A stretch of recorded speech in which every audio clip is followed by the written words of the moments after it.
Since Schultz is Django's mentor in a way, why would he not be his mentor in questions concerning morals and ethics? So in a way, he says in that scene, consider this today's lesson.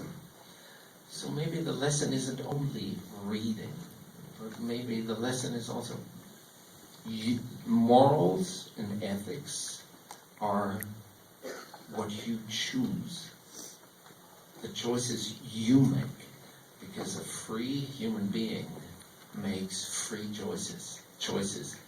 The choices are not according to a prescribed set of mind. So maybe that scene is about, this is what I do. If you want to do that, take into consideration that this is what you have to do. A moral choice is always difficult. It's such an interesting contrast to Hans Landa, too, because these are both very courtly characters. They're both very smart, and they both use words as weapons in a way. And yet, it feels like Hans Landa is trying to go out and get everything he possibly can. And it feels like that maybe how Schultz starts, and that gradual arc, that journey that you take with him throughout this film, is partially about his transformation as well. I hesitate to compare the parts for various reasons. First of all, what's really decisive and important about the difference is that the circumstances are not to be compared. The surroundings and basically the story is so different that the characters are, it's like, well, compare yourself to, I don't know, some textile merchant in Shanghai. Yeah. Sure, why not? Yeah, you can draw comparisons to anything, but it's kind of an intellectual, futile exercise. You could. I mean, there are certain things that you can relate to each other between two characters, and it might be interesting. I thought of one that Landa pushes everyone out into the possibilities, and Schultz draws everyone into his solutions. So maybe, I don't know, you can come up with anything if you have a sense of, if you have some imagination. Sure, and a good cup of coffee. Yeah, or a drink.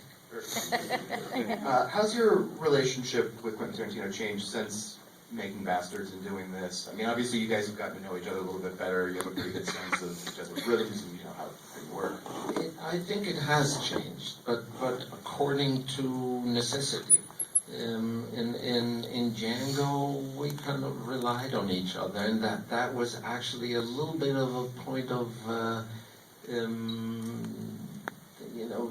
where I was a little treading more carefully, because I didn't want to repeat anything. I didn't want to be so self-assured. I didn't want to, take anything for granted and say, well, my understanding with Quentin is guaranteed, so let's just forge ahead. I just wanted to do the right thing, and I wanted to do it properly, and I got a little compulsive about it, I have to admit. I might have exaggerated this need to look at it from a completely different angle and start from scratch and all of that. I made my life, I think, in the beginning, I made it a little more difficult than it needed to be, because it's nice to have a common basis, and it's nice to, depart from there. How long did it take you to establish the rapport that you have with Jamie Foxx in this? Because you guys make a good double act. Well, I don't know. We just eased into it. Quentin is such a wily director. He pretends to be the zany, crazy, all over the place. He's not. He knows exactly what he's doing. Don't give it away that I told you. he invited Jamie and me to his house, and we had drinks and talked and chatted.